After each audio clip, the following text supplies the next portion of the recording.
Hey everybody, Soul Mama here. Carolynn Schwartz Black. It's a sad day here in Madison, Wisconsin and around the world. If you are not aware, Clyde Stubblefield, the original funky drummer, has died. He had been struggling with dialysis for a long time and had outlived everybody's predictions, and I think we all knew somewhere that he was living on borrowed time and just didn't know. So it's a really sad day, but I want to flood the internet and Facebook with pictures of Clyde, and that's been happening, and his smile is amazing, and I love his smile and his face and just his voice and his laugh and his playing. And I want to tell, a lot of you have heard this story, but the story of how I first met Clyde, and if we could just all, let's hashtag how I met Clyde, okay? How I met Clyde. So it was about, I don't know, a dozen years ago. Tom and I had just bought our house here in Madison, and we were going to be moving here, and Miss Anna Paula Strader told us, oh, you got to go see Clyde. You got to go see Clyde. And Tom, my husband, who was my fiance at the time, had met him before when he lived here, and we had lived in New York, and when he lived in Madison, and so we were here, and it's like, okay, let's go, Funky Monday at the King Club. And I'm sure a lot of people who are watching this were probably there. Hey everybody, hey guys. And so we got to the show on a Funky Monday at the King Club, and the band had just taken a break, so Tom pointed him out to me, pointed out Clyde. And he saw some friends he hadn't seen in a long time, so he went to go talk to them, and I went to the bar to go get some drinks. And sitting at the bar, Clyde walks up to me. Says, "What's a delicate flower like you doing sitting all alone?" And I was like, okay, I have never been called a delicate flower in my life. Those of you who have known me a long time know I am not delicate at all, ever. Not. So this was quite amazing. So I demurred and I said, oh, well, my fiance is right over there. He looked at me and he said, well, he shouldn't leave a delicate flower like you alone. And I said, oh, well, I can take care of myself. And he said, I'm sure you can. And I introduced myself, and I told him I was a singer and from New York, and that we just bought a house and we were going to move here. And he said, oh, well, you got to come up and sing. You got to come up and sing. And I said, okay. Sure, I'm not one to say no to an invitation to come up and sing, as I'm sure many of you know. And so, sure enough, Tom comes over and says, what just happened? And I, yes, Lisa, I am a delicate flower. And I told him what happened. He was like, you got to be kidding me. Like, I've been trying to get on stage with that guy for I don't know how long, and you meet him, and within 2 minutes, you get an invitation. 2 minutes, that's me.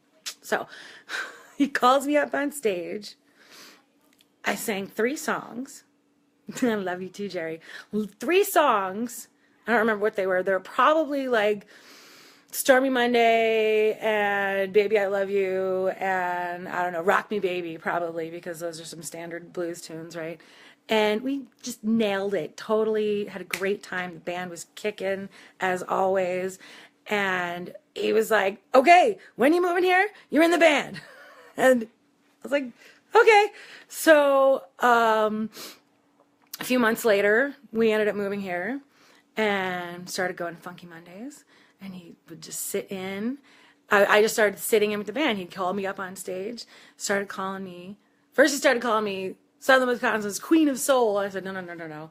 The Queen of Soul is taken. I can't. That's not me. So he said, Southern Wisconsin's Soul Mama, Miss Carolynn Black. And that's where that comes from. So thank you, Clyde, for dubbing me Southern Wisconsin Soul Mama, because that's who I am. That is who I am. And it was funny, we'd call Tom up on stage to come sing with us, and because Tom and I would do Let's Get It On. And he would say, What would he say? He would call him Mr. Black. Carolynn's husband, Tom. He didn't know his last name. Didn't know that our last name was really Schwartz. It was hilarious. Hey, Tom. Yeah, I can sing really well. And it was just so funny. So for years. And not only that, thank you for Soul Mama, but thank you for giving my children a sense of rhythm, because I was on stage every Monday while I was pregnant with my 2 boys, right? And just rocking it every day, every Monday, back and forth, rocking it. And they say that when your children are born, that you are, hey, come on in me, I'm going Facebook Live telling the story of how I met Clyde. When your children are born, they recognize your voice. This is Tom, hey baby. And because they've been in your womb, right? And they recognize your husband, the partner's voice. Well, my boys have the glory of knowing Clyde's beat when they came out of the womb, right, baby? Those boys gestated on stage. Those boys gestated on stage. Michael Feldman even bet you, right, that my water would bust on stage. Didn't do it. I was overdue. I was on stage, way overdue with Zeke. I might still have that 100. But I just kept rocking it. I kept swaying my big, waddly, pregnant self back and forth in front of Clyde's drums. And my boys they got the beat. We can just see if you can get a babysitter for tonight, so both go out. So we can both go out. I don't want to sit home alone. Okay. This is a second friend of mine in 24 hours. Okay. This is not good. Anyway, that is my story.